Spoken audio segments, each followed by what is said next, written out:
అమ్మా ఎలా ఉన్నామ్మా? నీ ఆరోగ్యం ఎలా ఉంది? నీ కొంట్లో బాలేదని నన్ను అర్జెంటుగా బయలుదేరామని ఎవరు అప్పారా ఫోన్ చేశాడు? నేనే బాబు. అలా చెబితే గానీ ఎలా రావని చిన్న అబద్ధం చెప్పాను అంతే. షడప్! అడ్డమైన అబద్ధాలు చెప్పి నన్ను అవసరంగా కంగారు పెడతావా?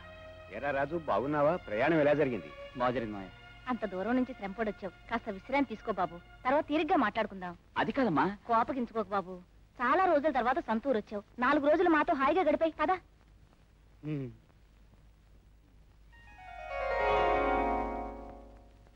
బ్రహ్మాండంగా ఉన్నాయి మన వంటకాలు. అమృతం లాంటి నీ చేతి వంట తిని ఎంతో కాలం అవటం వల్ల మరీ రుచిగా ఉన్నాయనుకో. ఒరే ఇవన్నీ మీ అమ్మ చేసిన ఏమిట్రా ఊరికే పొగిడేస్తున్నావు? వంట అమ్మ చేయలేదా? మరంత రుచిగా నువ్వు చేసావు బామ్మ.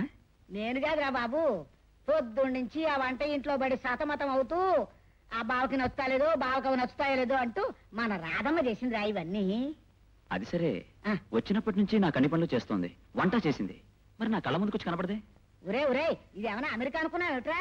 మన ఆడపిల్లలు కాబోయే మొగుడు ముందు కనపడతారట్రా పెళ్లి కాకుండా. సిగ్గుపడరు? కాబోయే మొగుడా? ఎవరి గురించి బామ్మ నువ్వు అనేది? అదేమిట్రా అలా తెలియనట్టు అడుగుతావు?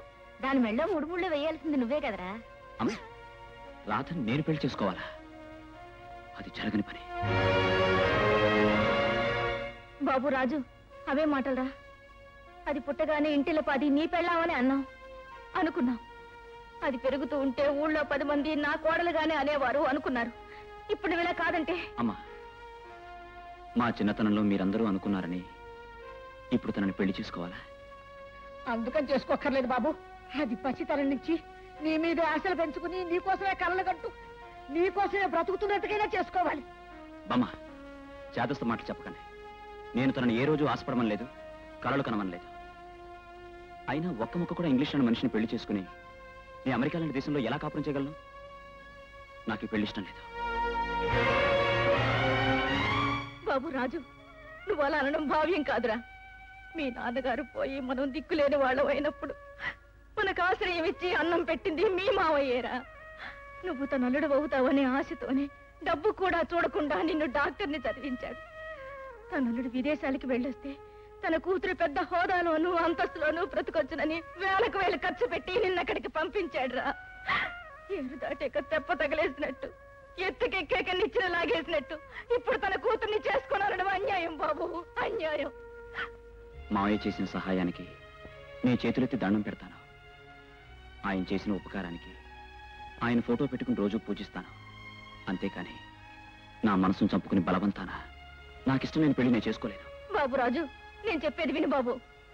చెల్లెమ్మ, నీ కొడుకుని బలవంతాన ఒప్పించాలని ప్రయత్నించు. నేనంతా విన్నాను.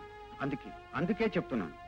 నేను చేసిన సహాయానికి కృతజ్ఞతగాను నా రుణం తీర్చుకోవాలనే ఉద్దేశంతోనూ నా కూతురు మెడలో నీ కొడుకు తాళిగట్టడం నాకు ఇష్టం లేదు.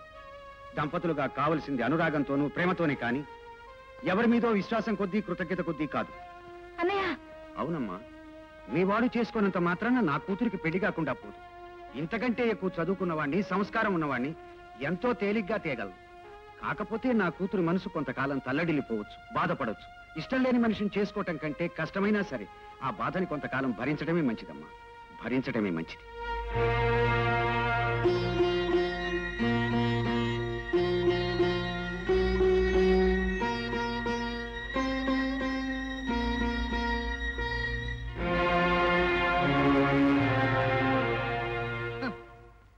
చాలా తేలిగ్గా అతి తొందరలో మేనమామ మేనలుడు ఒక నిర్ణయానికి వచ్చేశారు.